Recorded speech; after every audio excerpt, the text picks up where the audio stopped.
As you can see, this is Go City Keep Fit Club 042 Enugu. We normally do this every Saturday morning at Okpara Square. Anywhere you do, so many things they happen. People with they dance, people with they jolly, people with the mama, papa, pikin. Everybody they join body, people with they walk, entrepreneur, everybody. Oh boy, anywhere you do, just join body, enter Enugu. Every Saturday morning, come Okpara Square. You go see us as it be. As you dey be, this is Go City Keep Fit 042 EBNM Yagazienu.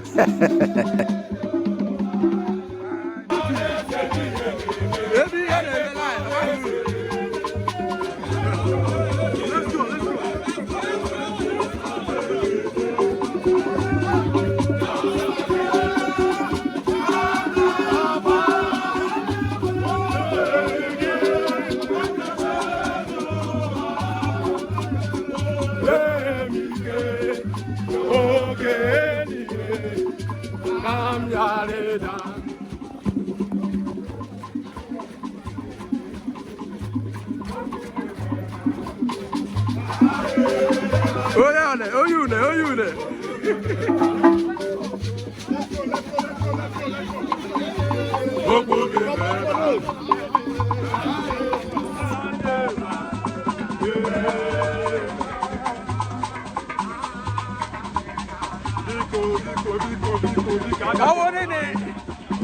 Oh, 42.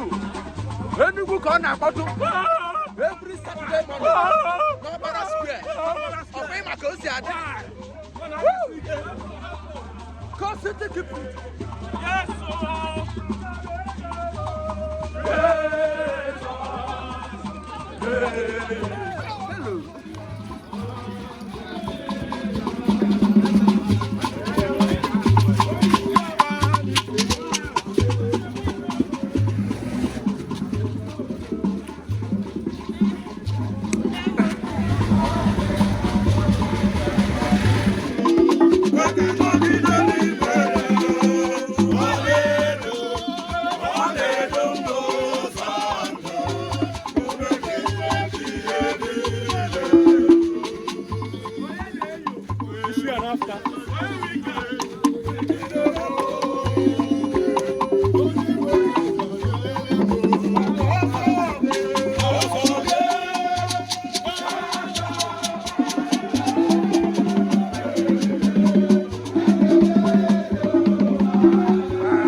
I see you.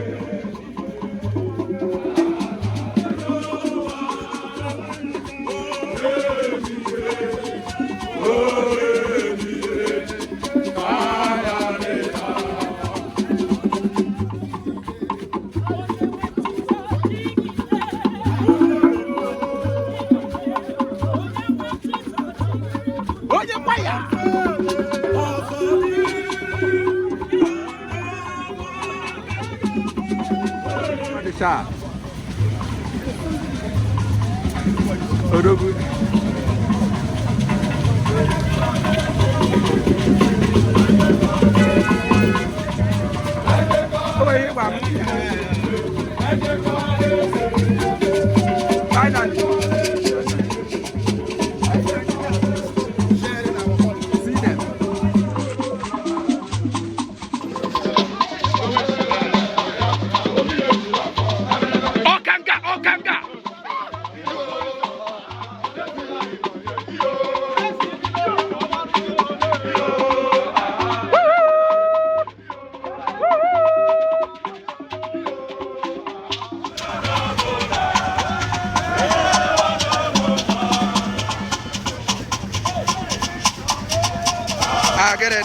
I get it. Old school. Sex.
Lawa for you, no wala.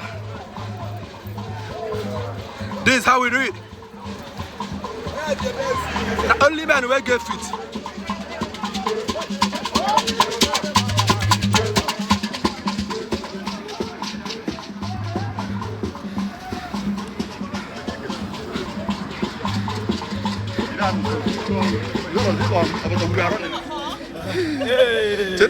Okay. It will target. Yeah, but I can't tell you video. I get it. Go size. I get it. Good. Go fast and there were. Is one mother. I get a juju. Now, so it be. I get it. Where do you are?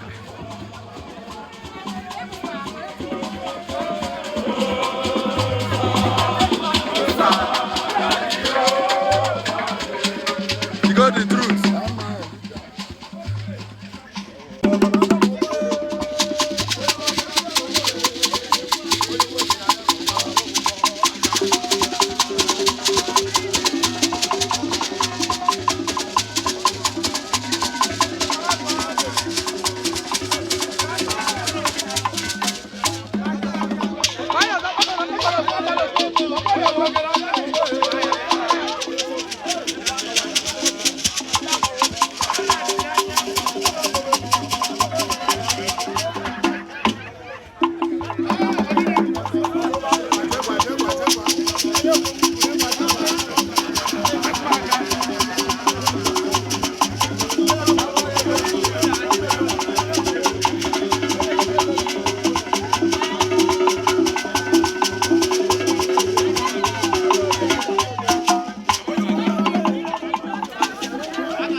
You